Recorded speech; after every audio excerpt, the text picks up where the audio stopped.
Here we are, the winner bracket semi-final. We're actually here for the second time because Dequaza is a potato and he picked Genji. That's also why the bans are playing out a little bit faster. Genji is obviously not available, so yes, we are in the playoffs. We are in a best of 5 series.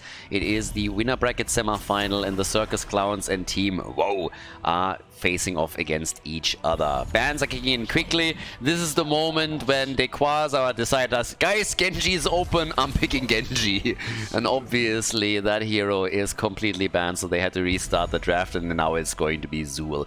The idea behind this is obviously fairly straightforward. Blackheart space, the starting map, you have the mid and the top lane that are super close to each other. Hogger and Zul are going to try and dominate those lanes, just rotate between them and do their thing there. The Abathur is a bit of an X factor, so getting an Abathur pick in here already interesting and is not only going to help Zul, but I can only imagine that we're going to get another hero that can be copied. It could be Greymane that can go for camps as well, get them even more doubloons. And it's the fun thing about Blackheart's Bay, there's so much chaos that reigns here, because whenever you take a target down that has doubloons, you can just pick them up for yourself. So really gonna be interesting to see what they're now pairing off with Abathur and how chaotic this game is gonna become. Now, the Circus Clowns, they struggled a little bit in their first round match today when they played against Scuff team, so they didn't really expect that, and I didn't either. So very interesting to see what's now gonna happen when they're playing against Team WOH, especially since the blue team is one of the favorites to make it to the grand final.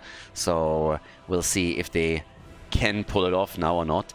Globals getting banned. Well, we have one global picked, the other one gets banned now.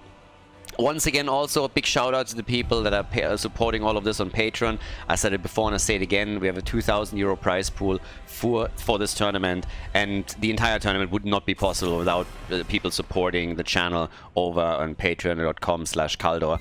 There's a link in the description if you want to join the ranks of the supporters, but as I said, it's really difficult to get sponsors these days for Heroes of the Storm content. We're doing the best to keep the scene alive here, but without community support, it's just not happening. So big shout out to everybody that already supports the channel over there, and if you're interested, then again, as I mentioned, link is in the description if you're watching on YouTube, or you can go straight to patreon.com/Khaldor and have a look there. Quick warning, I'm shit at updating posts. I said it before, I say it again. I'm not on Patreon to use it as a social media website, but we are delivering. We had tournaments before, we have now this one. We are planning even more as we speak. So everybody that has followed me for a while there knows that I'm more a man of action than words. A little bit ironic for a commentator, but I guess you get the gist of what I'm trying to say here.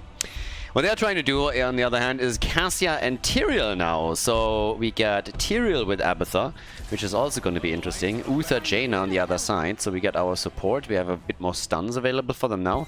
And with Jaina burst damage that can follow after Anubarak gets a connect.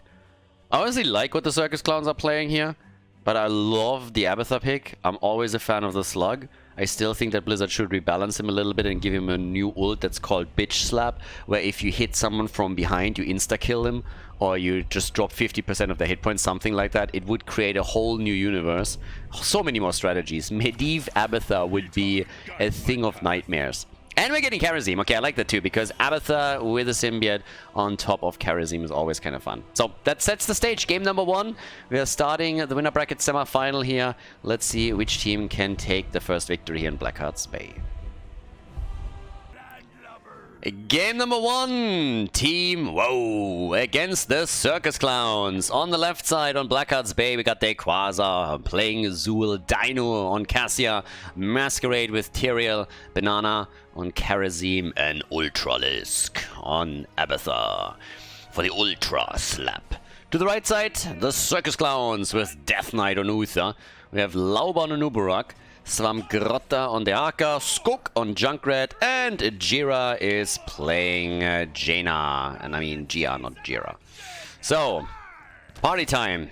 What are we getting? Stacking, first and foremost, on Cassia's side. So I already like that. Every single minigame that you can possibly play in the game is always nice when you're looking at those. We have on level 1 the Backlash. And Kharazim, he is gonna slap later. I'm actually really looking forward to Kharazim starting to chase people down with the symbiote on top of his head. Death Knight, yeah, is currently riding his golden cock into battle over here. And we also now have, up at the top, the lingering chill. We got the frostbite. And Svamgrota is going to go for the rotation exactly as expected. Counter to Zul, who's also doing this. Actually, as I talk about it, he is joining the battle at the bottom of the map. Doesn't seem like they really needed him. Dino is already dead, so he's the first one to fall. And Masquerade is likely gonna get killed next. Yrel is down. Double kill for the Circus Clowns. Guys, I like it. Maybe it's just a matter of just warming up properly. The Circus Clowns, they struggle against Scuff Team on map number 1, and they won 2 in a row to win the series and proceed to the winner bracket semi-final. And now, in this game, at least early on, they are able to lock a few kills in and get a slight advantage. So good for them. Yeah. Chests are up. And with that, we're now going to get the first doubloons here. I like Blackheart's Bay. Blackheart's Bay is a little bit of a silly map because it can be very snowbally. It can at the same time also, you always have a chance to come back. But it's kind of funny in the way that the fights are shaping out, that people are always aiming for the doubloons. Oftentimes, it's a very fast-paced map. So it's pretty fun, or at least it can be. There have, of course, been instances in the past where players and teams have proven that you can play around your opponent all day long, don't have to engage into actual fights once that you took a bit of a lead. And that becomes then a little bit stale. But generally speaking, here in Meta Madness, the games that we've seen were fairly fun. I kind of like it. So let's see if this one is another one in that collection. Jaina is now at the top, trying to assist the Hogger a little bit. Siege Giants at the bottom of the map as they're attempting to deal with the Nubarak. On level 4 we now get the Stalwart Angel and we got the Inner Light. And Dino is stacking his level 1. Dino is still holding, I believe, the stacking record in competitive play. I think he got 160 in one of the games that I casted of him on Volskaya Foundry, and that was, to my knowledge, the highest number that I've ever seen in a tournament game. So I don't think he can pull that off again over here, but the damage that he can get out with that is obviously pretty incredible. So they're trying to go for Jaina, riding the money pick. Gia is riding out in style. There are still very persistent rumors, by the way, that the money pick gives you a bit of a movement speed advantage over other mounts. Now, we can neither confirm nor deny it, but those rumors are very, very persistent, and they could be true because everybody knows that the money pick is the best mount in the game by far. I mean, it is a piece of bacon that shits money. How much better can it get? So, are the rumors true? Are they not? We'll probably never know, but you know, why not play the money pick when you can? You know, just on the chance. Just as a bit of a gamble. Now, with level 7 talent slowly kicking in, it's really the camps that the teams are going for, trying to get some mercenaries onto the lanes, but also in an attempt to get more doubloons so that they can go for the turn and start the barrage. It's kind of important to note that now that the fountains are tied to the fort and are invulnerable, you can destroy an entire fort with just one cannonball barrage. Previously, you always had to destroy structures or at least lower their hit points before you could do that. Now it's a little bit different, so every single time that you get a turn in, one fort will fall for sure. So yeah, there's that. All the way towards the top, Dequaza. He is still doing his thing here with the Dragul's Essence and with the Jailers, so his choices on level 4 and level 7 fairly standard and traditional here. Slices and dices quickly through the camp, so no problem for him. Bit of a team fight already ongoing in the middle of the map as the turn-in is supposed to be interrupted, and they make it happen again. Now, Svamgrota has 5 doubloons himself, but they cannot get the control, and now we have chests up too, so it is already getting super interesting here. We have 12 to 8 doubloons, but none have been turned in yet by the Circus Clowns, and now they've just taken another 5. Karazim is doing the same thing in the middle. He himself is now holding 9 doubloons. So, yeah, these boys are getting rich over here. All the esports dollars. The earlier level 10 very likely for the blue team, but the first objective drops for the Clowns. And now, again, this fort is going to be completely obliterated because of that fountain. Previously, that soaked up one cannonball, and then the fort just barely survived. So, yeah. Now, they are trying to get a kill in against Zul, and I think they're not only trying, they're completely crushing him. That's 3 kills to 0. Guys, I'm a little bit surprised at what's going on here, because after they struggled in game number 1, or in series number 1 of the day, I really was a bit afraid for the Circus Clowns, and I was thinking, maybe this isn't properly playing out for them, but they actually pulled it off, so yeah, I don't know. The one thing that worries me a bit is that the game got paused just as Dequaza got killed, because when Dequaza picked Genji earlier, I told you that we had to restart the draft because he picked Genji, he came back and he said it was a disconnect, so apparently it was a random pick, and I honestly thought he was just joking, because these two, the entire team is always just taking the piss, so they are just always memeing around like crazy. Masquerade and Dino are non-stop sending me team invites instead of sending me game invites, and then just troll around with that. And yeah, they're always just like making fun in the lobbies, and the trash talk is real. So when he said there was a disconnect, I thought he was just kidding. But now that they're pausing the game, and now that he just died here in the middle, seems that they might have some problems with his connection. And if I'm not mistaken, didn't he tell me once that he actually plays on a laptop or something? I can't really remember, but I think Dequaza at some point mentioned that he's playing on a laptop too. So it's kind of bonkers. Okay, either way, so for now at least, I am pretty happy with the performance of the Circus Clowns. I was a bit afraid that it might be a stumble. Don't get me wrong, this could still be a 3-0 for either side. But obviously the blue team is, generally speaking, just one of the favorites in the tournaments in general. And we've seen them go up against washed up time and time again in grand finals. And yeah, I mean, it's always a nice and fun battle. But Lauber's team is one of those who definitely have a chance on a good day.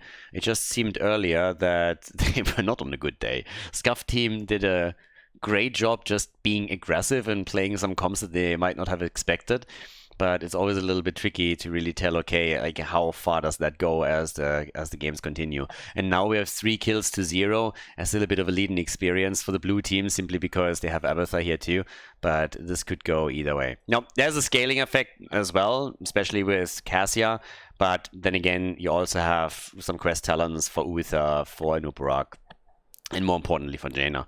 Once that she has her ice block, this is going to really benefit her. But yeah, as soon as we are getting Dequaza back into the game, we're obviously going to continue here, and then we'll just see if the Clowns can really take game number 1. They have a tiny lead, nothing too fancy just yet, or if Team WoW at level 10 is just going to unleash their power and take control of the game. And we're back, and I'm telling you the entire story of how I think that Masquerade, or sorry, not Masquerade, that Dequaza might have a problem here, and then it turns out that Masquerade ordered some food during the draft, and it just got delivered, and the guy was apparently at the wrong door, so yeah, so much for trolling. So I hope he enjoys it, but at least we're back. Sanctification is out, the level 10 abilities are getting unleashed in the team fight right away. And Dino gets murdered once again. So the red team survives through all of those shenanigans, get a kill, have now 14 doubloons that they can turn in to drop another fort, and they're really taking control of this right now. And yep, there we go. That's actually a really nice position for them to be in. 4 kills to 0, you have another turn in, you already have taken the lead. Masquerade gets caught, serves him well. The man is currently just sitting there trying to grab some food, and we just can't have any of that. Banana Age gets stunned, and apparently Anubarak didn't have his cooldowns ready, or that could have been the end of those 9 doubloons that he's holding. So they is able to jump back out, and with that we now have both of the bottom towers probably going to be destroyed. The next barrage on the ghost ship will focus onto the top lane, so that's that. And we now have also the Haka still doing his rotational thing. Nobody's interrupting that. I mean, Zul is getting close, but they delivered now 11 of the doubloons. I'm always tempted to say gems. So even if they lose a few of their heroes right now, they're not going to lose that much. Gia is super low in mana, so they really don't want to fight this. I have no idea why Swamkora is coming in. I mean, maybe they're able to pull something off, but I honestly expected them to just try to retreat so that Jaina can hearth back and get some mana. Because before that happens, there's little that they can do in a team fight like this. But the turn is now hopefully happening also for Team WOH, which is going to eliminate the fort in the middle, and he gets interrupted by Abathar. At least Masquerade is catching a couple of grenades for Kharazim, so he's cosplaying Bruno Mars at this point. Catches one grenade after another, soaks him up, and now the shots are fired. Two of them pretty much wasted, honestly, because both the tower and the gate were more or less destroyed. This is always the point on Blackhearts where you can optimize a little bit. That you just, if you damage any structures, that you really damage them, you know, you really take them down. That's kind of what you're trying to pull off here. But we got level 13 talents for the Circus Clowns. And there's the stun, another stun, Riptire, and he's dead. And there's so much booty on the ground. Arr, me hearties, more doubloonies. So, they're trying to go for Kharazim. And yeah, he's most likely gonna die here. He has 6 doubloons too. What is happening here? Circus Clowns are getting better with every single game that they're playing. It's absolutely bonkers. They really struggle against Scuff Team, and now they're about to take out Team WOH on game 1. That's just crazy. 6 kills to 0. Now Zul is at least doing damage over here, but with all of the freedom that they currently have on the map, the red team has not only turned in for another barrage, but is also stealing some of the camps away from the opponent. So they're trying to take the tower, and they get it. Shots are still fired towards the top, but down here they might just be able to take another fort down. Gotta always be careful with Abathar. Let's see how much... the entire thing gets soaked. Okay, so yeah. They're not gonna get the fort at the bot lane destroyed just yet, but the top side counts as well. Boss is obviously up, so yep, that's that. And in the meantime, we now have topside Dequaza still putting pressure onto the fort right here. So there's that. And they're waiting for the next turn in, and so they should. They have a ton of doubloons, you want to get rid of them. Even more so than you want to on Tomb of the Spider Queen, you want to deliver. And it's a bit surprising to me that nobody tries to interrupt them. Really? You just let it happen? I mean, of course, those turn-ins become more expensive every single time you start a new one. But I am a bit shocked that they did not try to interrupt them in the slightest. Now, the boss gets attacked too. That seems a little bit telegraphed, if you ask me. Level 16 isn't ready yet. And Nubarak scouts this out. They have to abandon it. And the blue team is losing a ton of time here. They've lost now all of their forts. The fountain is still up and can be tapped, so this is not a battle that Team WOH wants to fight, especially not when level 16 has been taken. It's a bit crazy, so I'm not sure what they're doing. We have currently a barrage against the fort, so they're going to get that. But they're forcing the fight, of course, around the cocoon as they're trying to go for it. Here comes the Riptire again. Another 4 doubloons are about to be lost to the blue team. Chests are spawning too. Guys, this is an utter disaster. This is absolutely crazy. Jaina might fall. That could be the first kill, but even that doesn't happen. So Jaina is still alive. Zul is dead. Cassia is dead. They took all of the doubloons away from them. Banana still has 2. Is trying to get at least one of the chests, but the boss is up at the top. They could take it. They're going for Kharazim. Going to drop him as well. All of the doubloons are stolen away. 10 kills to 0. 1.5 levels. And Team WOH is getting absolutely smashed. I mean, we're talking Hulk smash here. 40 stacks for Cassia. I mean, congratulations. At least something's working.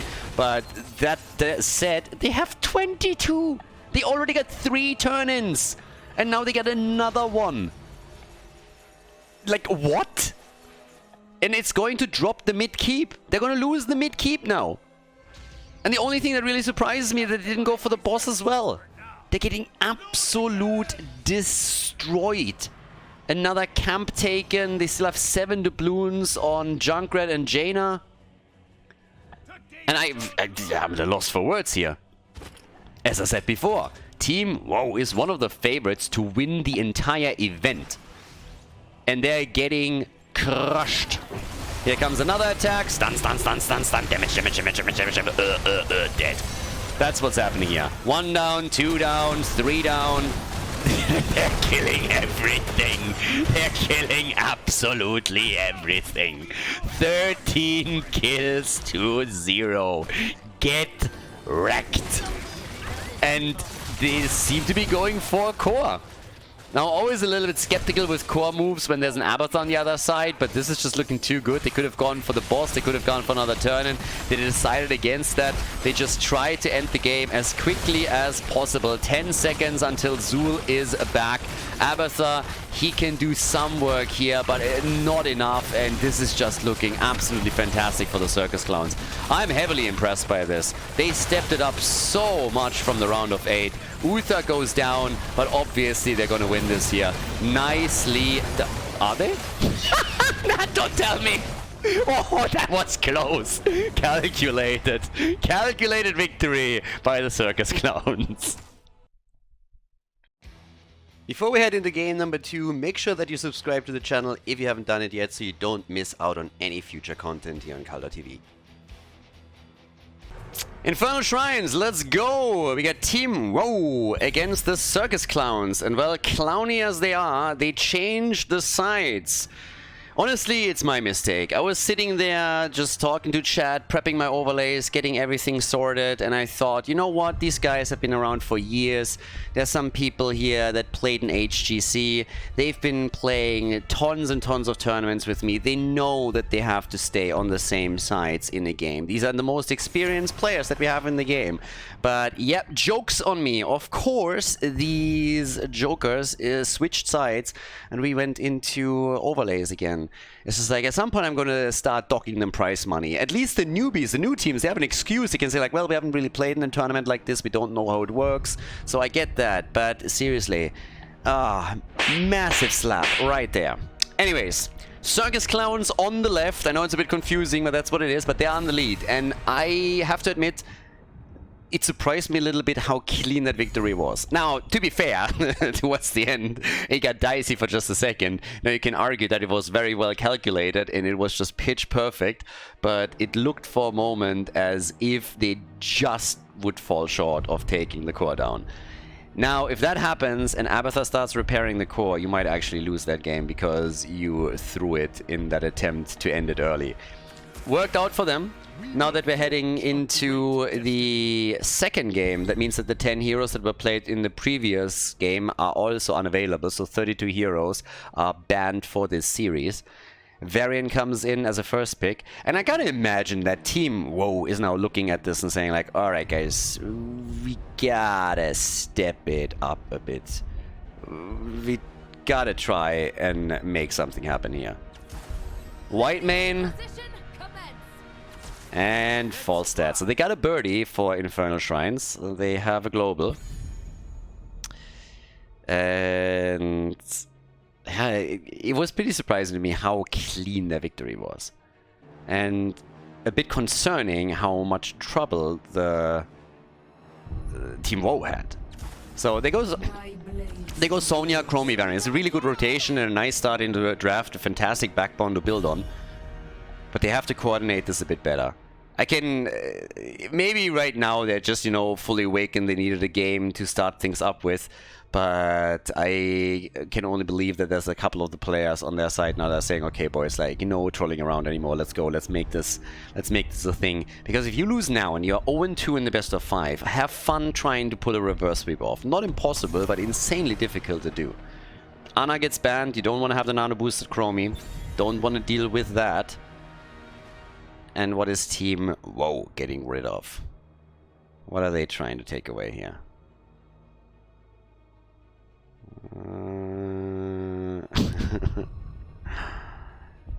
I love how they're always hesitating. I mean, currently there's 32 banned out, but it gets even more tricky when you're heading into the later stages. Malthael removed. Okay, so no shenanigans around the Tormented Souls attack, no shenanigans around single target aggression with the last rites. But the double pick that we're now getting for the Clowns, I'm mainly interested in the damage. I mean, you got Falset for damage already, but he's also more so the one that is trying to take the side lanes and go for the macro plays. So we got Lauber with his Mei and Tychus. Yeah, Tychus obviously still being available. We've seen him previously on Infernal Shrines and even normal meta matches. He is an absolute staple on this one. So, yep. Very, very good pick for sure. Okay. Now, double pick, the final one. Still need a choice for Banana. He can't get his Ana because Nana was banned, so that Chromie doesn't get even more damage out. But for Ultralisk, that's going to be the more interesting part. Malfurion and Kira. Yeah, Kira has been pretty much a shit show so far in Meta Madness. Every time she was played, she lost, and she lost badly. So Ultralisk is now going to try and change that. And if there is a one out there that could pull it off, it's probably either going to be Ultralisk or Nick. So I can totally see that. Game number 2 in the best of 5 continues. And with that, we have Swamgrota as our side laner pick for the Circus Clowns, as they're trying to extend the lead, and he goes for Rexxar. Let's go, everybody. Game number 2. Game number 2, the Circus Clowns on the left. We got Team WoW against them, and the red team is currently behind. Not really a situation that they are very familiar with, but it's definitely one that they are going to try and change here. On the left side, we got Swamgrota on Rexxar, we got Death Knight on Whitemane, Lauba on Mei, Skok on Tychus, and Gia is playing Falstad and has some globals that he can use now as well. Oh, on the right side, it's Ultralisk on Kira. That's the interesting one for me. We have Dequaz on Sonya, Banana H on Malfurion, Dainu on Chromie, and Masquerade is playing Varian. Alright, so let's see what they can... Oh, so much for that. Insta-kill! Yeah, that was pretty quick. Okay, nicely done. 1-0 kills, and I guess Masquerade is dead too. Guys, what is happening here? Like, a serious question for just a second. Is Scuff team so damn good and we underestimated them? Or is Team WoW just griefing today? Or did the Circus Clowns just massively step up their game from one series to another? I honestly don't really know what is happening here, but something definitely is happening. Because this is just getting nuts. 3 kills before the 1 minute mark? What? I mean, Team WoW is being treated like they're a quick match team. That's what's happening right now. And obviously this is just the beginning of the game, and the 3 kills, while annoying, are not necessarily leading to a victory on Infernal Shrines for the blue team. But it is a bit bananas to me what's going on here right now. Alright, Swamgrota gets attacked, and I guess he has the counter kill.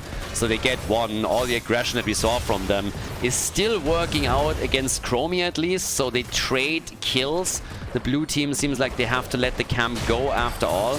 And that was an aggressive move because they didn't take their own camp.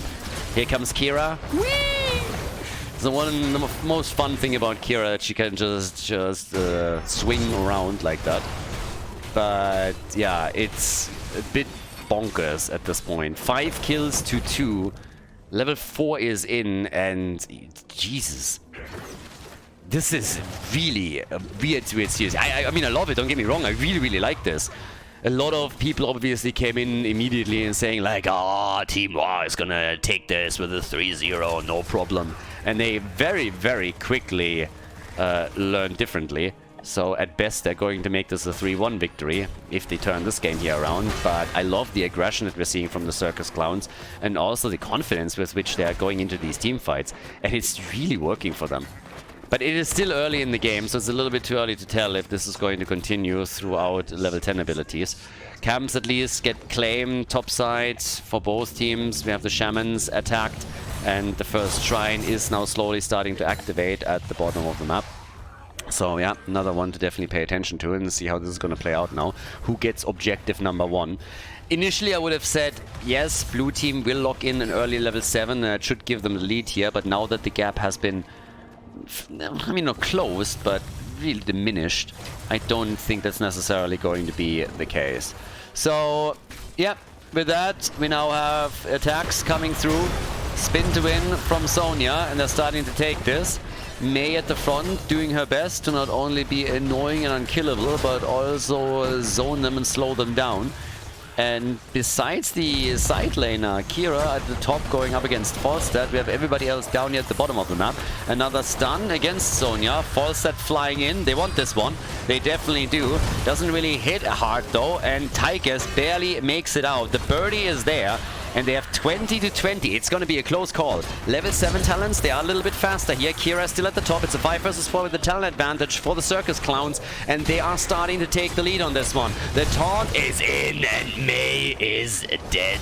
Kira at the top, still not joining the team, but Chromie at the bottom of the map doing work and getting the kill for them. They cannot get the Punisher though. The Punisher gets still taken by the Circus clowns. So, off we go. We have at this point already the attacks coming in. We're looking at 5 kills to 3. We have in the mid lane Falstad trying to get a solo kill against Dequaza, which didn't quite work for him. And now down at the bottom of the map, as you can tell, the Punisher gets defeated. There's not really a whole lot that they did with it. Experience-wise, the teams are still on eye level. We have the gate destroyed. That doesn't really account for anything. So the early kills that we saw from the blue team, they don't really carry at this point. It was nice at the time, but yeah, red team already caught up. Winning the first objective is also neat, but if you can't really do any damage with it, then, you know, what is it going to do for you? Up at the top, though, we have Falstad now in position together with Rexxar, so they're trying to get more damage done against the wall, drop a tower or two. We still have to be cautious in the middle as the taunt is now moving in again. Taunt, root, and Chromie damage. Pretty much what you normally are going for. Okay, Ultralis. This was a bit awkward for just a second. He was like, nah, I don't want to be here. I don't want to be here. And yeah, so now we have everything fully set up for them. Okay, so the attacks continue. We currently have a quick hit against Banana H. Ultralisk is also on the run. The blue team is once again chasing them. And Ultralisk is dead. Yeah, I've been telling you, Kira is just not having a good time in this tournament. She's having real trouble. She's getting killed over and over again. I don't believe that she won a single game yet. So, yeah, I don't know. It's a bit bonkers. It's honestly a bit bonkers on how this is playing out for them. But yeah, down to the bottom of the map. We're having level 10 now in for both. That gives us leap. So we have even more aggressive engagers from Sonya. Kira herself went for Final Strike. Her win rate is pretty abysmal. Ultralis is trying to change that, but at least up to now, it hasn't really looked too good. I mean, he died 3 times already, so half of the deaths on the side of the red team are from him. And, well, we still have now in the middle, Dequaza just sitting tight on that little retarded pony or whatever that is. That's, by the way, still a funny mount. I mean, it's not quite the money pick, don't get me wrong, but it's still, it's kind of funny. It's a little bit on the silly side. Special needs pony or whatever it's called these days.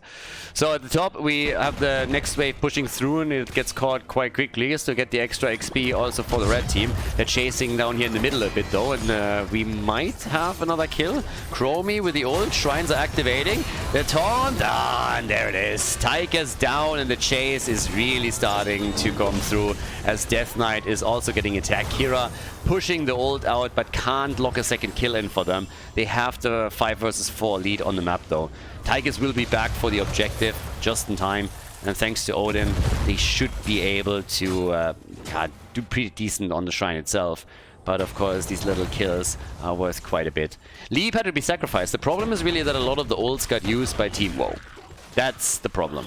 Because the blue team, they still have a fair amount of important ults that they can use before these come back online.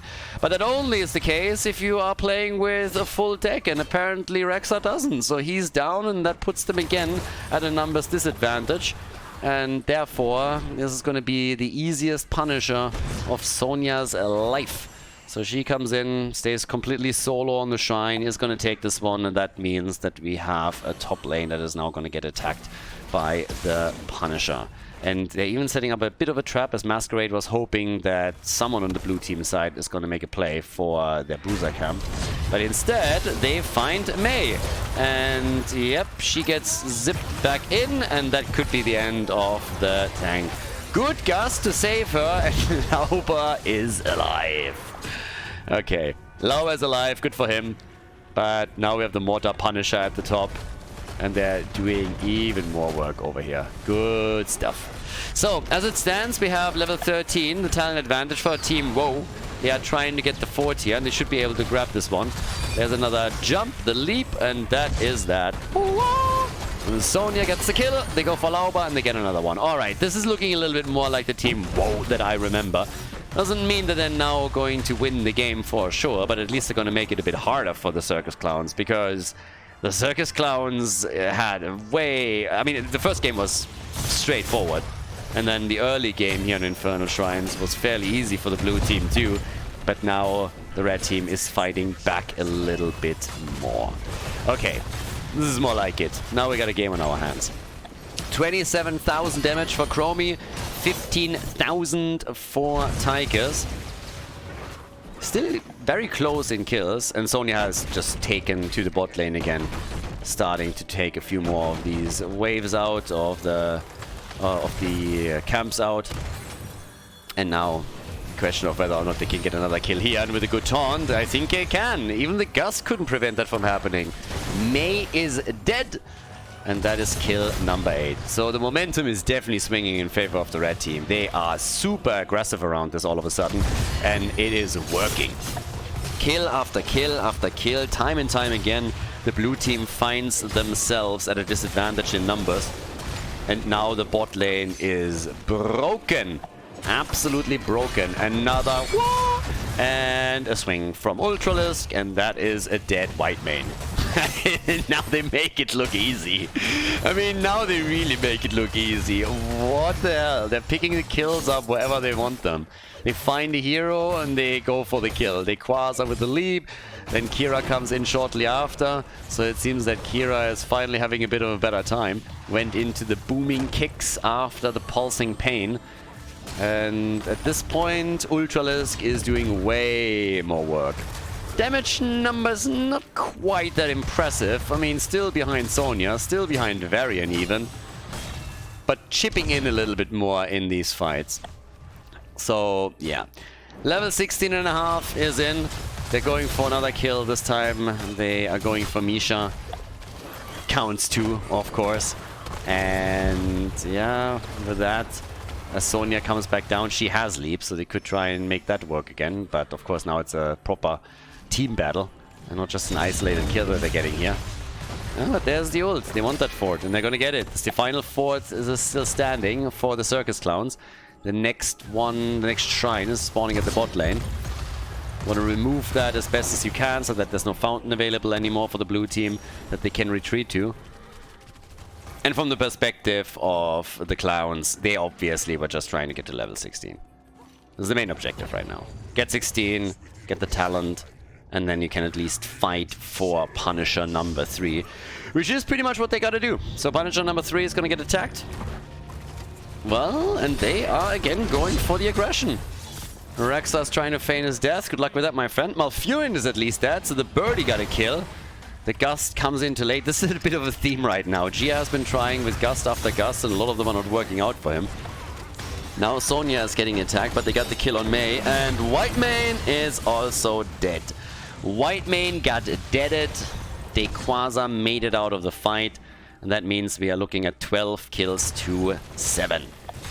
And they're taking down the top wall, or at least parts of it. Careful, Tigers. You don't want to get close enough to Varian that he can taunt you. That is definitely something that you do not want right now. They picked already up way too many kills with that particular play, with those two, and yeah, that is not a thing you want to have happen. I think they have to again give up another Punisher. I mean, let's face it, they are down to 3 heroes, 2 are about to respawn, but there's already 20 stacks for the red team. So yeah, there it is. And this is going to be an Arcane Punisher that goes through the bot lane. Even more camps are being picked up here. The experience situation is now totally reversed. We're looking at a 2-level advantage for Team WOH. They are at 19. They could have even tried to delay that Punisher a little bit more and just wait for more experience, then pick the last one up then and make a play with level 20 talents. Unleash the boars. The only thing that I can say to that is cute, because yeah, that wasn't happening. But down here, they're opening up the side wall. They were at least thinking about it. Sonya, no fucks given. They Quasar just jumps after the Punisher. It's like, YOLO! Let's go, boys! And gets saved by Malfurion, who pops the Tranquility. But yes, they are going through the wall and they're hoping for kills. They didn't get any so far, but the Punisher is setting them up again. Falset in particular has taken damage, and Masquerade is already chasing through as he's looking to get another taunt. But they're not getting as much done as they were hoping for. And they have to retreat just as they pick up their level 20 talent. So now we got the Ignore Pain. They're turning it again on Lauber, and he gets slammed into the ground. Lauber is dead. Level 20 is on the board. 13 kills to 7. With a 5 versus 4, they finally can make a play for the keep and claim it. So, job well done. Misha gets also murdered, and you know what? They apparently are deciding that they want to go for the core and give it a shot here. It's another 24 seconds until Lauber is back, but the hope would probably be to pick up another kill in the meantime. And the shield already gets removed. I mean, Sonya's whacking away against it, and so does Dainu. So it's down to, damn, 80% already. Holy hell. Even Gust has to be used here to buy them a bit more time for Mei to reappear on the map. And it is just bonkers how much damage they're getting out here. Guys, that's it. Chromie with the big numbers. And the series is tied as Team WoW picks up the win on Infernal Shrines.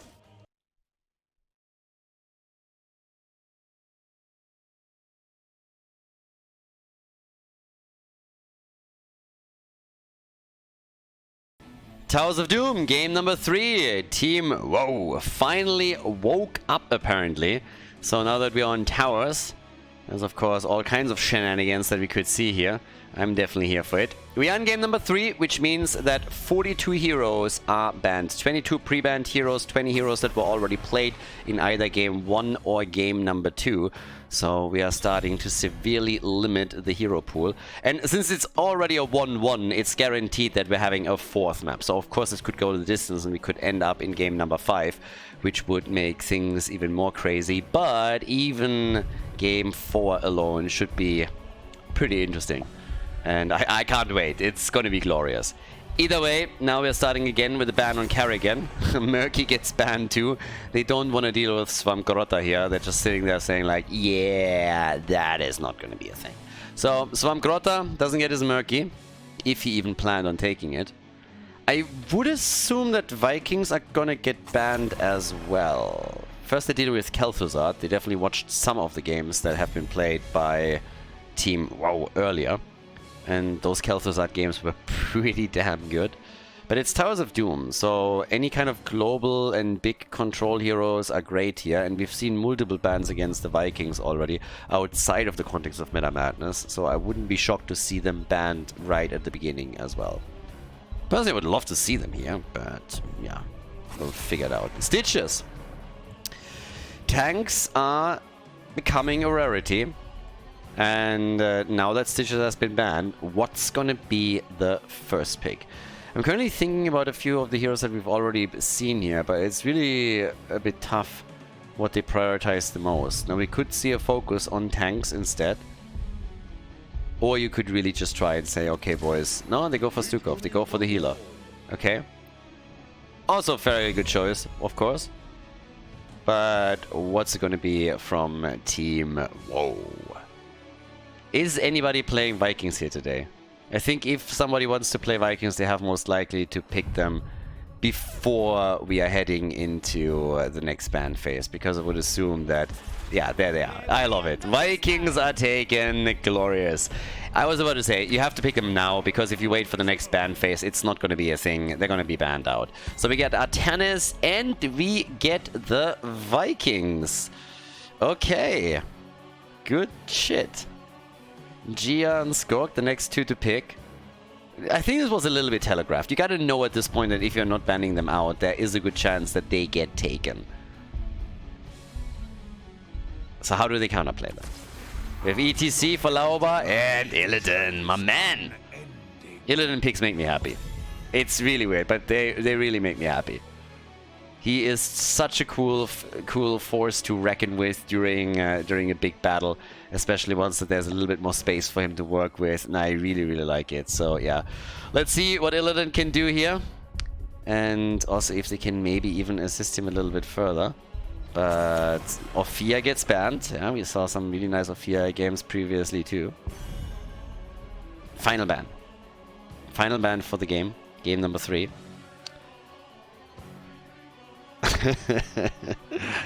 And I am also intrigued to find out what Ultralisk is gonna pick. That's another one. What are we gonna get from him?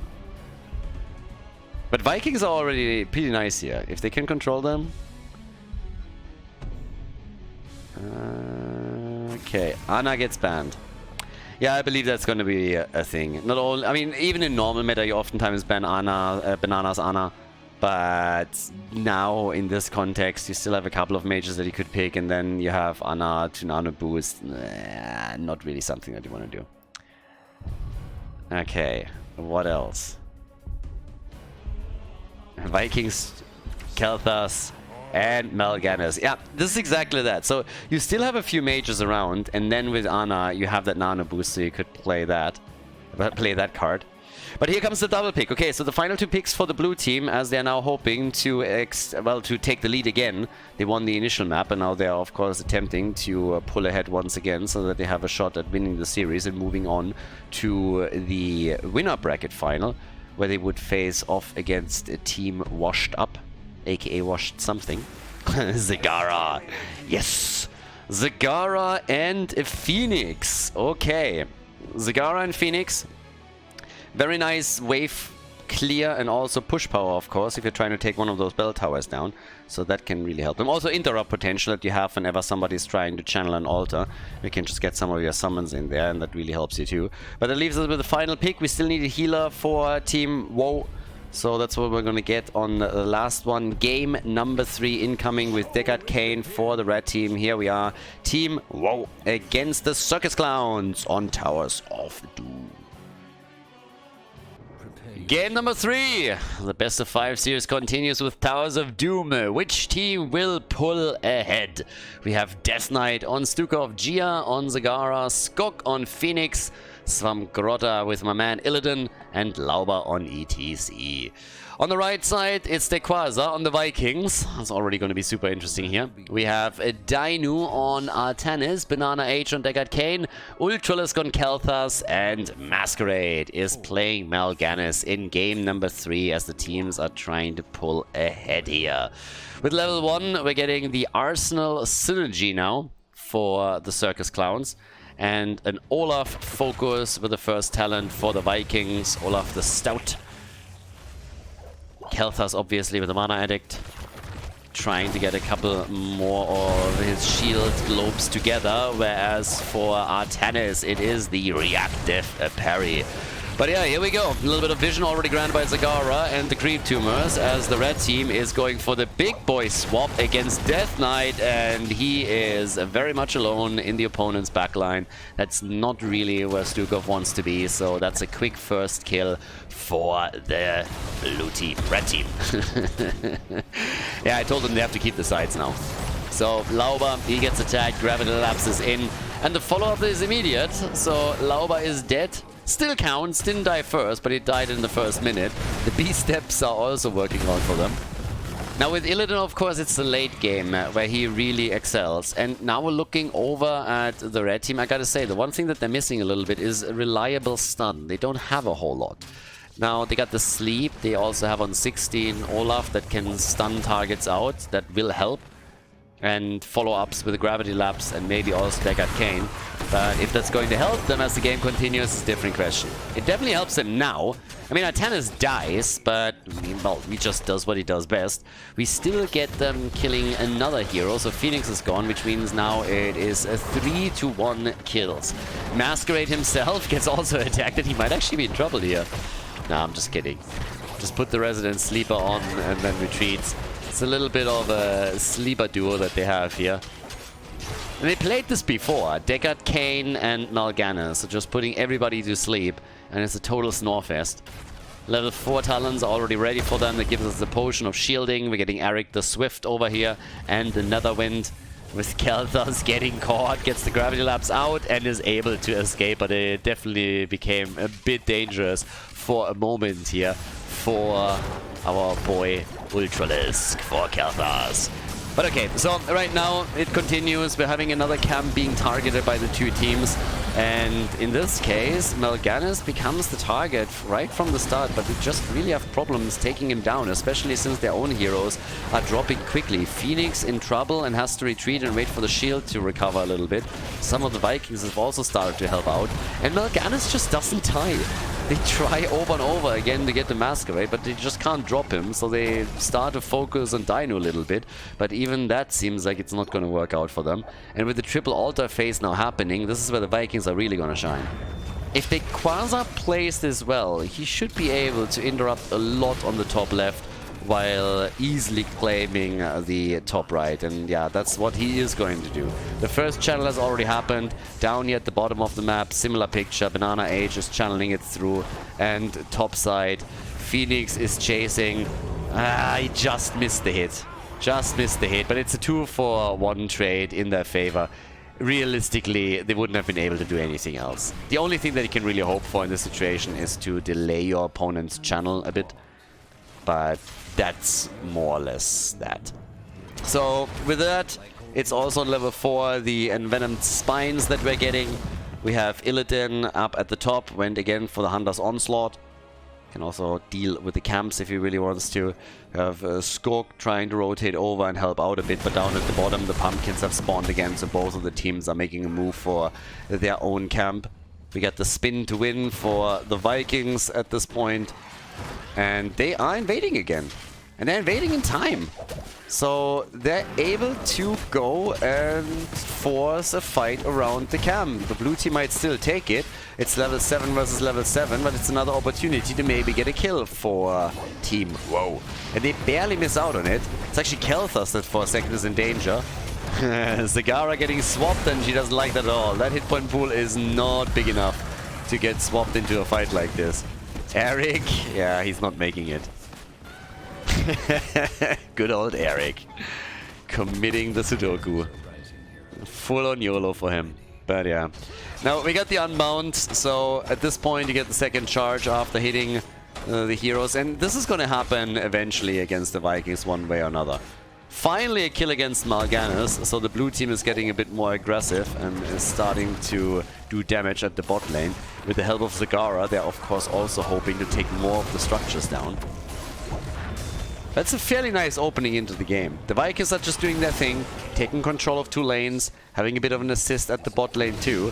Nice zoning. Death Knight is getting the channel for free. They did very well here, I'm impressed.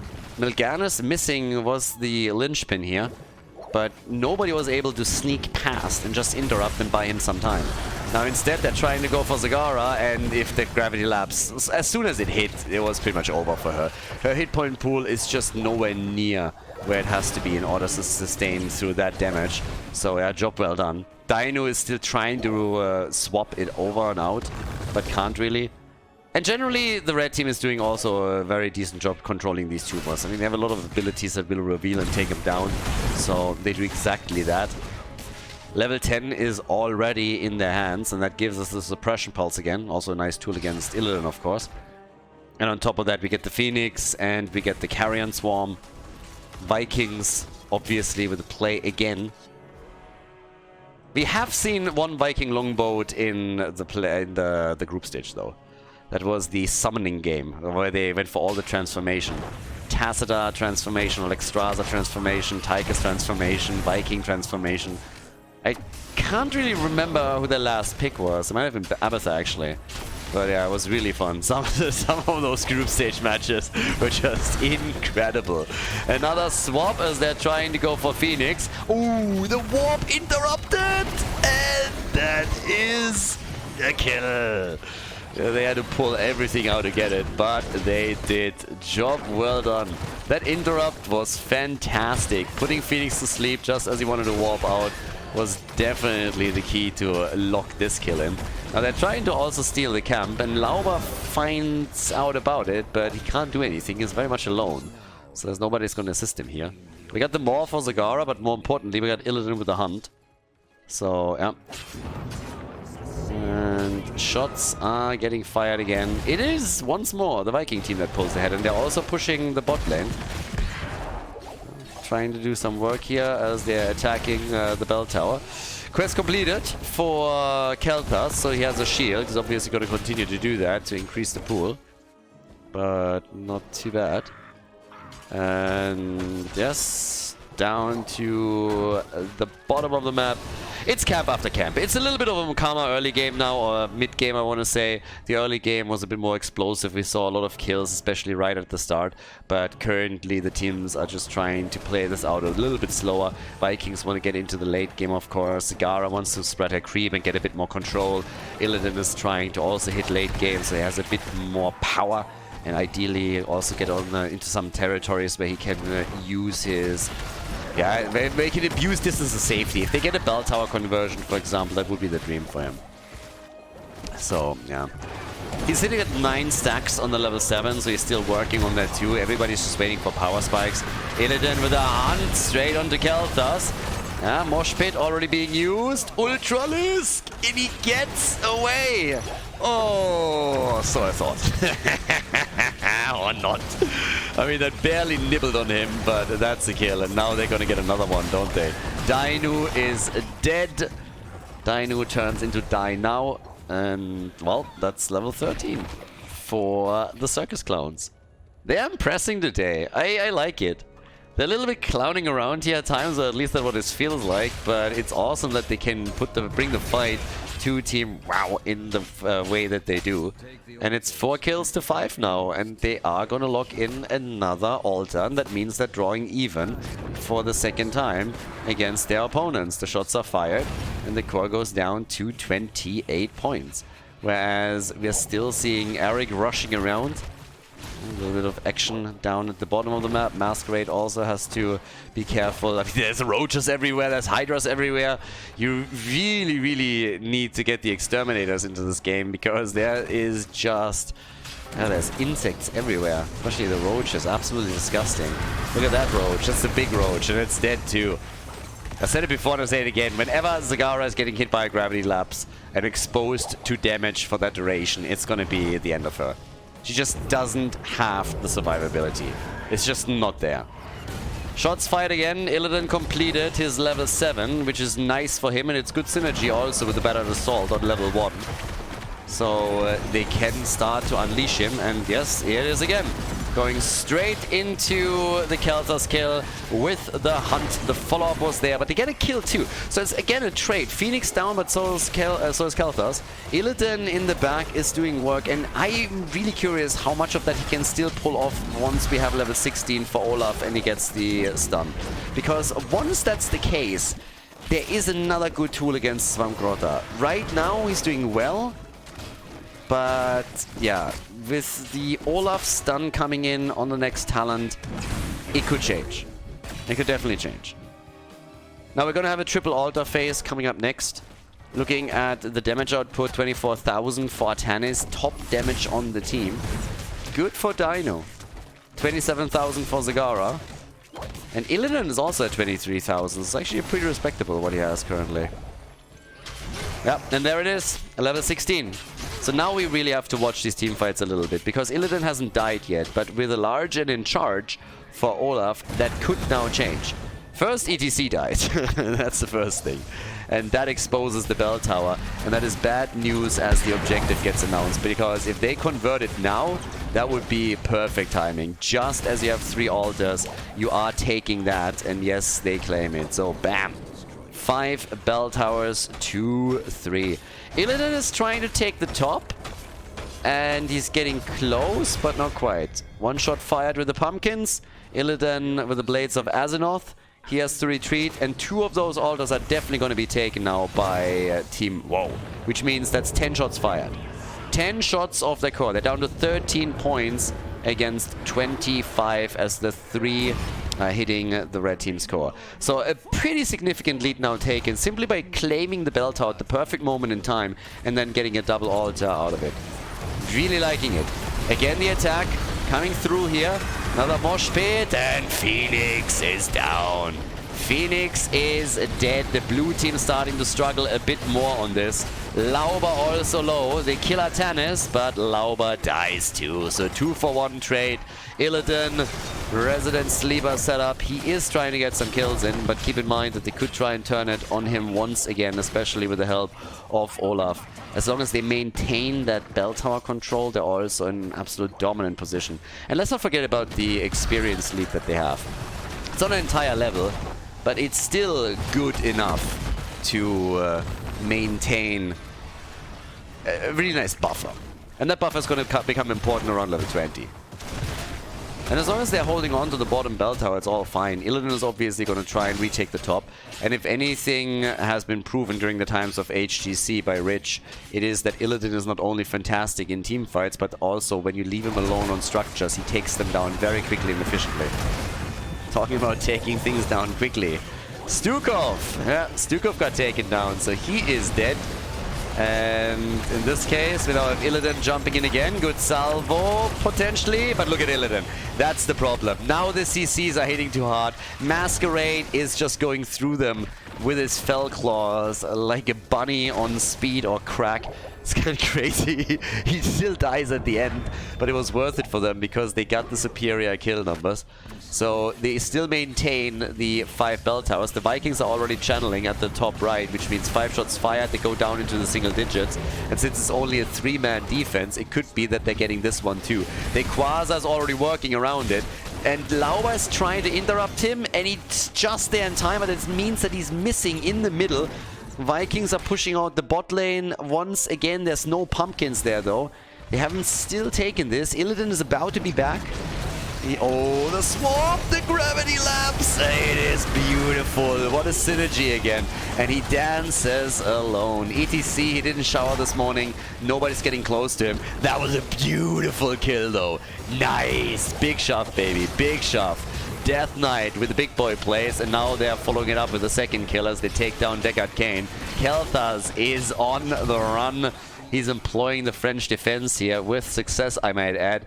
Arrives at the top safely, running fast enough. But now the Circus Clowns are trying to go a bit for a double whammy. They want the boss, and this is going to be contested. It's only a 4 versus 3, so they're apparently trying to take this one. It might get leashed even. It might have gotten leashed if Masquerade didn't keep it alive. What? Masquerade is griefing. I don't understand what he just did. Like, why would you do that? If that boss leashes, they might not get it, but he kept it in play, and that allowed them to take it. Did I miss something? That felt weird. Like, why would you do that? So, level 20 is there. We got Respect the Elderly and the Flamethrower. They have that talent advantage. Another interrupt is happening, so they're delaying it further. They got Cain is back in 4 seconds, but now it's, yeah, I don't know. Nothing's gonna happen here. So, hits are coming in. 18-8. 10 points ahead. 10 points is all that they got here. Damage output, 50,000 for Kel'Thas. 58,000 for Zagara. And, well, there is the Hunt upgraded on level 20. I like it. Oh, now he has a real global at his hands. And he might have to use it now, because we're talking pumpkins, and you can't really afford those hitting your core if you're in this situation. Nice swap. Was that enough, though? Attack is in, Maw is out, there's the salvo, could be a kill against Kel'Thas, but it is ETC that dies. ETC is dead. They're swapping out Stukov towards the front. He tried to shove, but he didn't get the angle and the kill. Instead, the support is gone. They go for Illidan. He's low, and he dies too, I think. Maybe, maybe not. He killed someone instead. Yeah, that works too. And Illidan is out. Are you joking? Illidan actually made it out of the fight alive. That's ridiculous. Unconquered Spirit. Skorg is dead too. Bye-bye, Phoenix. Illidan is the sole survivor of this. And now we have a double altar coming into play for the red team. There's only Illidan, nobody else. And all, well, they need both. They need both, but there's pumpkins too, and Illidan alone is not going to do anything here. ETC is going to be back. Barely. But the Vikings should get in position now. And since they've also picked up these pumpkins, that means that if the pumpkins make it through and they get one single altar, it's over as well. So, yeah. Illidan, he knows what's happening. Vikings are starting to channel. Illidan comes in, starts to take them down. They have to send somebody else over. But Eric is already delaying the kill. He's delaying the kill, which means that they can now start the next channel. They can interrupt Illidan without a problem. The pumpkins are making it through. Stukov is back. They're channeling right here. And Masquerade, is he gonna interrupt? He is. So the first 5 shots are fired, and now it's all about the bot lane. And this is super difficult to access for the Circus Clowns because they're lacking control over the bell tower to the left and right. Zagara is dead again. The core is down to 2 points. The shots are fired through the pumpkins. That is game. We have a lead, ladies and gentlemen, for Team WoW. GG.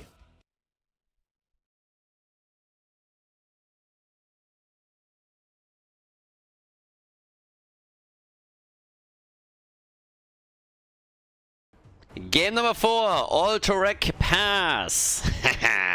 52 heroes are now banned. Yes, the air is getting a lot thinner up here now. Alright, so this is where the real party starts. All of a sudden we're looking at a game where we have tons and tons of heroes that are unavailable. Just to give you a little bit of an idea of where we are, when we're talking about main tanks, we have only Arthurs and Stitches available at this point. So yeah, it's gonna get fun. 4 healers are still available. Alexstrasza, Anna, Yrel, Morales, Lilian, Tyrande. Okay, that wasn't quite 4, so I should have probably counted a little bit better. It's been a long day, let's just put it like that. Alterac passes the map. It's map number 4. If the red team wins it, they move on to the winner bracket final. Can they pull it off? Well, time to find out. Because the Circus Clowns, they have definitely surprised in a couple of the games here today. And we'll see if they can equalize the score again and force the final map of the series. But yeah, here we go. I'm excited for this one. I want to see what we're going to get at the front, and also if maybe at some point we're really going to get that Cho'Gall pick. There's a chance for that. They keep banning Murky now against Svampgrotta, so they're taking that away. But are we going to get the first pick into a tank? Arthurs and Stitches, the only 2 tanks that are still around. Now, you can still play with a Chen front line, with an Imperious front line. So there's a couple of alternatives if you're really running out of main tanks. But they decide to go straight up into Stitches. So, yeah, here we go. Stitches is taken. That leaves Arthurs and Imperious as the 2 main heroes that we would probably see at the front line. Unless, of course, the teams decide that they want to go into a Cho'Gall pick at some point. Cho'Gall is, by the way, heroes that Stitches should not be able to gorge. That should not be a thing. He's just too big. He's too fat. Shouldn't be allowed. They go Tacita and they go Imperious, so we get the Imperious main tank, very likely, and Tacita for the damage. Now, another hero that is still up in this series is, of course, the Butcher, which we haven't seen yet either. We've seen a ban on him, but we haven't seen the man himself. This is also a map where you could go for Ragnaros again. We had a few Ragnaros games on Alterac Pass in the group stage, and, well, Lava Wave can be pretty good. The map is really big, so you can definitely play around that. Stitches Tyrande as a comp, hook into stun, and then Lunara behind it. Still very good comp for them. But yeah, it's gonna get wild now. 22 heroes banned for the entire playoffs. 3 maps already played, so another 30 removed.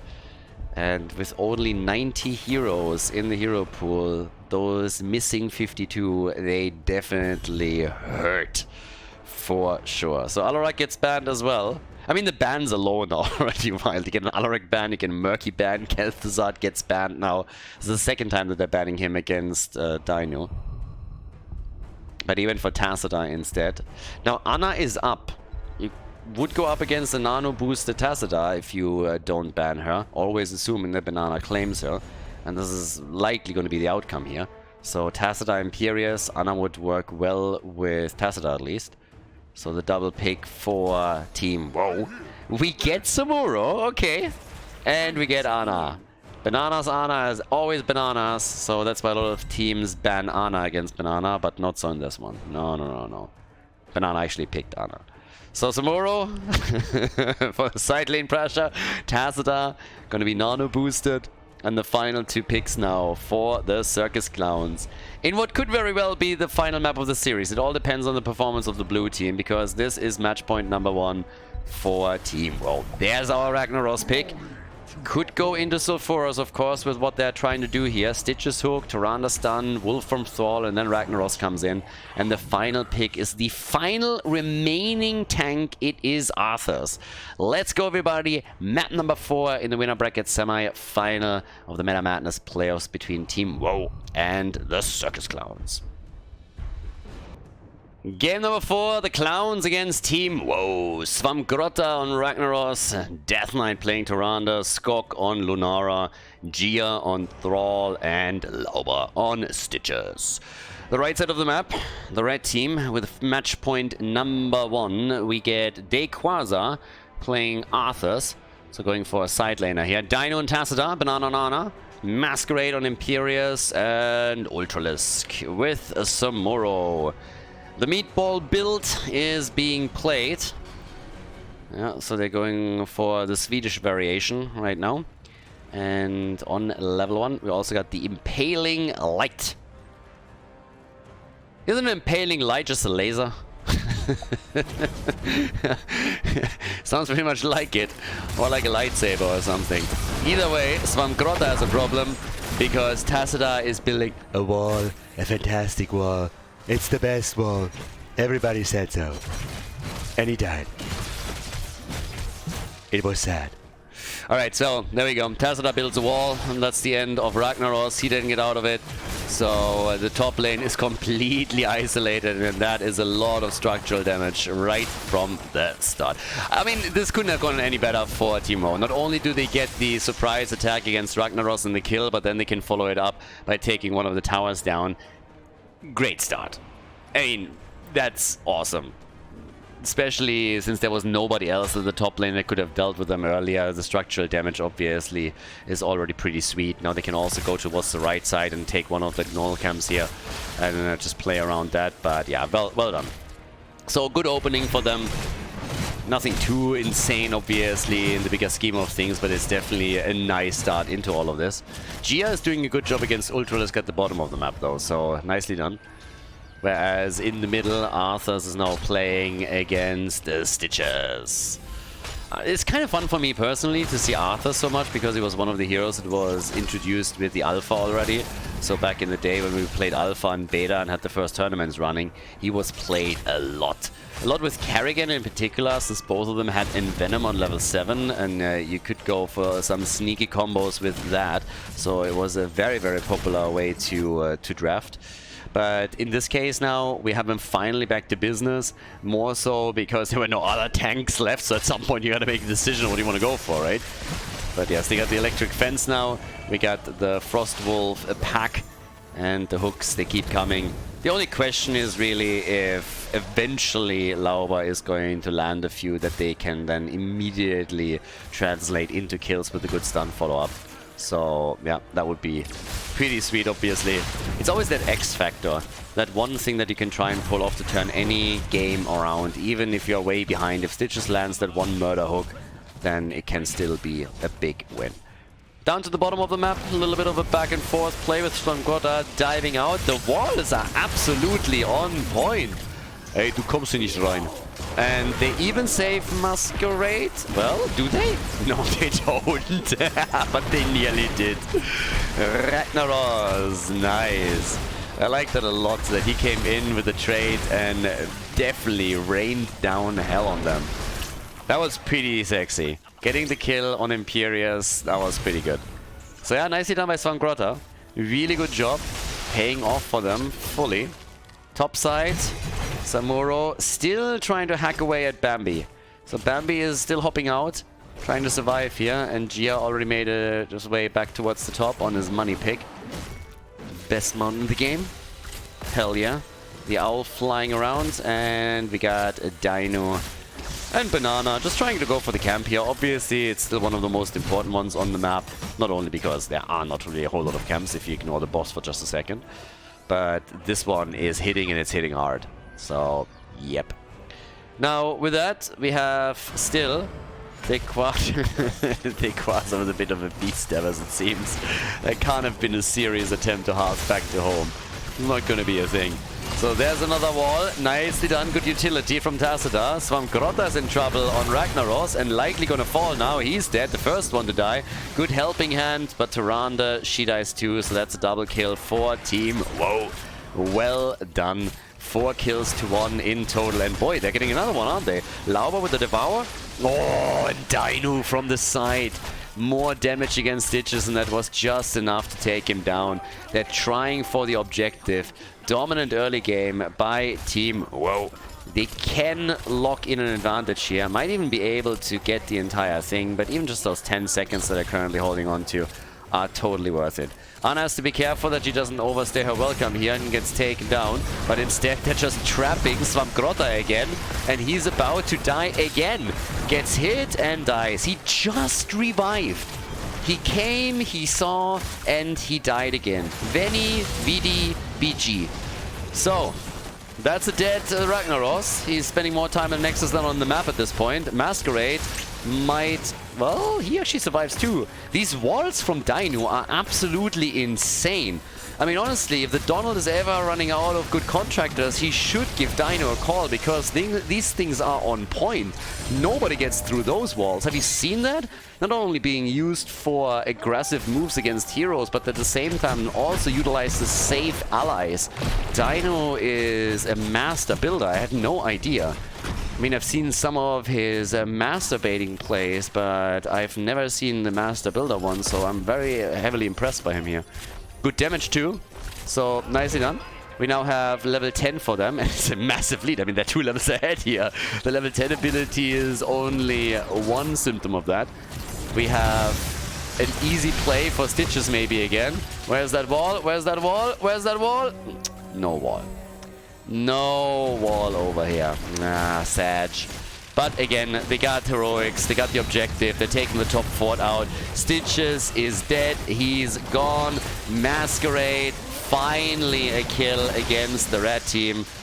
That is it, and Dino is still able to escape, and now the Raiders are making an appearance too. Samura has already dealt with the top. So yeah, things are looking very, very good for Team WoW, to say the least. Seems like they're also running out of patience a little bit here. At least they're going for a much faster game now. Another wall to shut him out. Dino alive. Ana doing her best. And look at Samuro. I mean, he already took down the fort earlier. Now he is up at the top, dealing with a wall here. Mid lane got attacked too. So... for first objective, this was still pretty decent. And Ragnaros decided that he doesn't want to go for macro play, so we do not get Lava Wave. Instead, it is Sulfura's Smash. So they're trying to play Sulfuras. Follow up on stuns, maybe even the Thundering. And we get Gorge for Stitches. The Huntress Fury for Tyrande. And Samuro himself already taken earlier with the Illusion Master. Alright, so now there's a chance for the blue team to bring this slowly back, but it is going to be, yeah, a bit difficult. Ultralisk is having quite some fun up at the top, as you could already see. We see him now with the Kavarimi. Why do half the talents that Samuro has sound like sushi? Like, half of the talents that he has sound like it's just like a sushi thing. Kawamari, Kawamiri, Shukuchi, Shushuki. It's like he has it all. Maybe I'm just hungry. That could also be the reason. The hook doesn't connect, but well, we at least get the Sundering. Good follow-up. Masquerade is likely going to die again, but they tip the fort down. Banana's on the run, and all the way up at the top. Yep, Svamgrotta gets attacked again. Poor Ragnaros. Always has to deal with that pesky Samura that is sitting there. Yep. They are going for the boss at the bot lane. I mean, they're lacking the level 13 talent. And all that Arthas is, I think, trying to do is slow them down a little bit. The hook on Ana. These walls are insane. Dino, what the hell? Seriously. What is Dino? Like, Dino is just building one wall after another. He is murdering it here. He's killing heroes. He's saving some. Every single time he needs to cordon something off, he is absolutely on point with them, and it's nearly frame perfect. It's impressive, really. It really is. More pressure by Ultralisk. Up at the top. Yep, mid lane, still getting pressured. 13 slowly coming in here for the blue team. But it's also another objective. This one, Prisoner Camp, is looking a little bit better. He gets it, so they're going to get a bit of a lead. Now, Grota is very likely going to try and bring this back soon. They're also taking the camp on the right side of the map. And the blue team is moving in, hoping for another quick hook, but Grota is dead. Sulfuras didn't do really anything here. Ragnaros gets absolutely murdered. The camp on the right side has already been taken. They're looking for another objective, and I don't think that the clowns can deal with this. The problem that they also have is that there's a chance for Team WoW to get level 16 with the next Raider wave. And if they get that, then, oh, I mean, is there any doubt that we're going to see the 2 remaining forts fall? And maybe even the keep getting attacked, particularly at the top lane? Oh, it's a bit of a rude awakening here for the clowns. They had such a great first map, and then even after that, they had some nice games. But now they are struggling more and more. 16 is going to be a thing with the extended hook range on Stitches at level 13. He's now able to threaten them from a farther distance, but it's still not doing anything. And yeah, I don't know. Top side, this is where we're currently getting even more damage done by Samuro. Ragnaros already had to use his trade in the mid lane, so top side is going to be a little bit exposed. And things are not looking good for the clowns. This is really going to be a push for nearly a game that we're seeing here from Team WoW. They don't want to go to the map number 5. They don't want to risk it. They don't want to move to the winner bracket final. They want to go up against the team of Washed Up. And we have them now with a Psychic Shock here, Remorseless Winter. Arthas gets eaten though. Now Arthas gets eaten, maybe a chance here. Stun is in. He doesn't have the Icebound for... Oh, get wrecked. It was a bait. They Quasar. It was all on purpose. He's such a master baiter. It is incredible. They baited them in and then they unleashed everything they had on them. Another kill against Lul Nara, but look at this one. Here's the Gorge. There's the attempt, and then Dino pops off and they crush everything. 14 kills, 2-3. And boy, oh boy, is this gonna hurt. Lauba in trouble. He's dead too. You can kiss that keep goodbye. They won't be able to save it. The first armor shield on the boss, on the core, is gonna be removed. One is gone, and up the top, it has taken even more damage. So yeah, here we are. The talent advantage. It's a 3-level lead, guys. They're looking at a 3-level lead. Damn, son. I mean, wow. 43,000 damage by Dino's Tacita. 43,000. Lunara sitting at 33,000. 10k behind. Samuro is applying more and more pressure up at the top. The entire time he's just pushing. And look at Svamgroda. Svamgroda is going to lose this eventually. Even if he has to go back to the Nexus. It's a huge problem for him. Because it just means that he's going to lose the keep. Now they're trying to come in again. Pew, pew, pew, pew, pew. And Granny is taking down the raid boss. Granny is taking him down. Masquerade is dead as well. We have Arthas attempting to deal with the camp. So he's going to go for the channel here. I don't think he can lock in the entire objective, but even if he gets them a little bit closer to the next one, that's already worth it. Level 20 is also close. That Sundering went absolutely nowhere. Dino, can they finally kill him? The Pulverize might just be enough. Squeezes out another wall and turns it on Gia. Oh, poor Thrall. Oh, is he getting in range? Samuro! No, no, no, no, no, no, no. The hook nibbles. And Arthas is still going for the objective. Arthas is still at the camp. He's still down here and claiming it for the team. And this will likely end the game if it happens. 14 seconds until we have Imperius back. This one, Lunara is gonna try. I mean, they can stop it, I guess. Can they? Not with... No, yeah, well, they can maybe kill him here. So another interrupt is happening. 1.7 seconds. And they have it. Arthas. For a good cause. He made it happen. Arthas, he sacrificed himself for the cause here. And the keep is taking more damage and more damage and more damage with the next set of raiders coming in. Oh, the pressure. The pressure. If there's more pressure on the Circus clowns, they're gonna turn into a shiny diamond. That's what's gonna happen here soon, because it is just a relentless string of attacks that's hitting them over and over and over again. That top keep in danger, the one in the middle as well. It's a 4 versus 5. Bot lane is of course attacking too. 1 armor shield removed, so it's still salvageable, but once that we have 2-3 removed from the core, then this thing is going to fall way too quickly. Now Arthur sacrificing himself took a little bit of a sting of this attack away, but the top keep is still going to fall. And the core is getting attacked too, so they have to be careful here as well, especially once that the second armor shield falls, which is the case now. So the top keep has now been eliminated. They are still defending this fairly well, but Lunara gets attacked, Arthas is back to business, and even more importantly, they have of course level 20. I mean, they got level 20 now too. So we have the Deadeye, we get Impervious, and we get the 3-bladed style. It is Carnage. Utter carnage. They're trying. Stitches gets hit. The wall is there. And goodbye, Stitches. Yep. That might just be the beginning of the final push. Stitches gets killed. They grab him. They go for the keep. And once it's fallen, it means that all of the armor shields are removed. Masquerade, he dies again. But we have also Thrall taken out.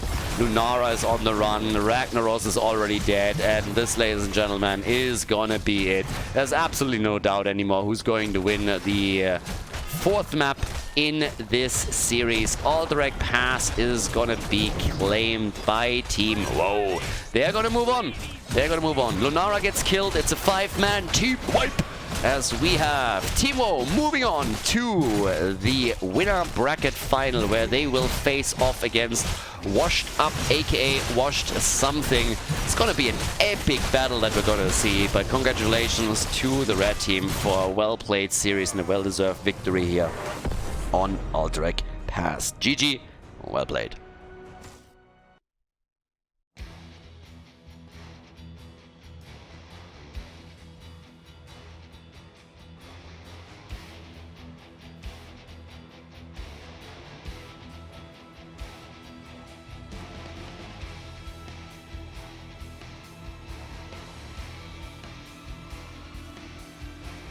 Thank you everybody for watching the video today. I hope that you enjoyed the show and the commentary. And keep in mind that the spoiler protection that is going to run for the rest of the video is made possible by all the support on patreon.com. So guys, if you want to support my work, if you want to help me start new projects and keep the spoiler protection in place, please consider heading over to patreon.com/Khaldor. There's also a link in the YouTube description, and check that out. Thanks in advance, and see you guys next time with more esports coverage here on Khaldor TV. Have a great day.